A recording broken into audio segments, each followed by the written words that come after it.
Hello, everyone. Welcome to Home Day. We have so much to get through today, and we are starting in the living room. Every designer will tell you that the difference between a finished room and an unfinished room is the styling.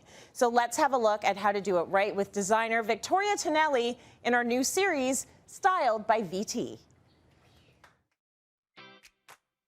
If you think of the process of interior design like a play, styling is that closing act. It's the process of bringing in that final finishing touch of the pillows, the accessories, the art on the walls, the textiles, everything that makes a space feel cozy and complete. Without that, your house can feel incomplete and sterile. So today we're talking about living rooms, and there's a lot to think about with living rooms. So first up, I always love to add some life to the space. I do that with plants or flowers. So up first is this large plant from Valley View Gardens. Here it adds height. Otherwise, everything feels very flat in here, so it brings in the life, it adds some height. I'm also gonna add some flowers on the coffee table. Next up is adding textiles to the space. This is a huge couch with no pillows, no interest, so we're gonna add some softness. Thank you. We're gonna add some nice pillows, keeping it neutral. We're not gonna go overboard, but this is gonna make the space feel way more complete. Another thing to note is that when you are using neutral fabrics, it doesn't have to be boring. How we added interest here is all through texture. So this is kind of like a nubby material. This is a bit more smooth with a very subtle pattern. Kaylin, wanna pass me?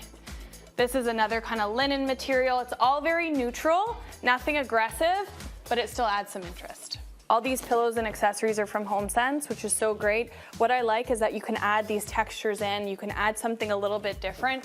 Doesn't feel so cookie cutter because every time you go, there's a new find. So already you can see this space is coming to life. Adding these really subtle patterns and textures is really making a huge difference.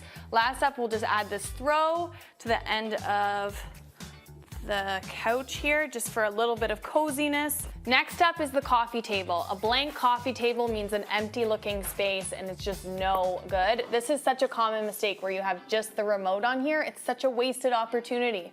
So let's really style this space, not clutter it, but style it. So starting off first, we're gonna add some books. What I love about this is now it's adding some height. Otherwise, everything would feel very flat. This actually fills the space nicely because the vase itself is quite large, and we're adding some life, and we're adding some height to the coffee table, so all of a sudden it's starting to feel interesting. To finish off the look, I want to add some interesting pottery. Again, it adds different heights. It makes things feel a lot more interesting.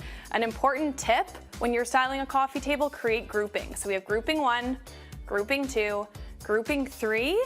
Because this is a really large coffee table, I kind of want to fill this negative space, so I'm breaking the rules a little bit. But generally, I'm very happy with how this is turning out.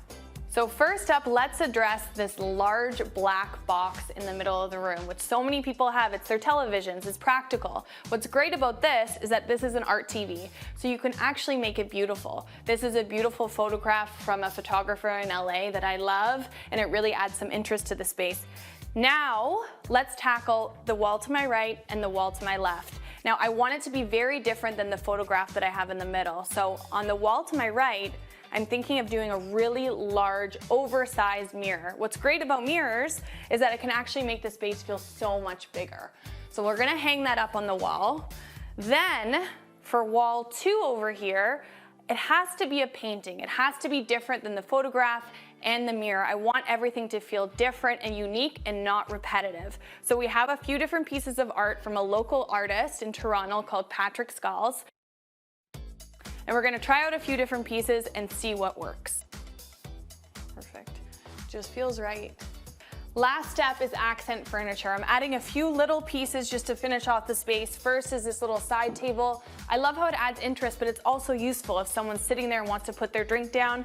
Lastly is this ottoman. It just kind of rounds out the conversation area, and it really fills this space nicely.